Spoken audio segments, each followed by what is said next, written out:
જેવું ઓપરેશન કર્યું. સાહેબનું કામકાજે હારું ને સાહેબનો સ્વભાવે હારો. મેરાજભાઈ જાસનવાડા છોકરાને હાથ ભાજી ગયો હતો સાહેબ. મારા છોકરાનો છોકરો એને ઝાડખામાંથી પડી ગયો હતો. ઋષિતભાઈને અહીંયા રાધનપુર લઈ ગયા. રાધનપુર મારુતિ દવાખાનું સાહેબ છે ને એમને ઓપરેશન કર્યું. અહીંયા ઓપરેશન કર્યા પછી રેડી થઈ ગયું કુબરાજી. 1.5 મહિને કમ્પ્લીટ થઈ ગયું. રાધનપુર રુચિતભાઈ ડૉક્ટર છે એટલે સારું છે, ન કે અમારે જવું પડતું પાટણ મહેસાણા. સાહેબનું કામકાજે હારું ને સાહેબનો સ્વભાવે હારો. ડૉક્ટર દવા બવા વ્યવસ્થિત કરે.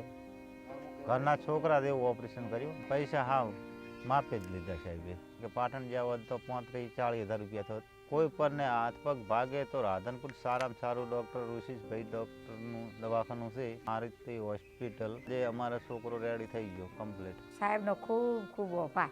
સાહેબનો ખૂબ ખૂબ આભાર.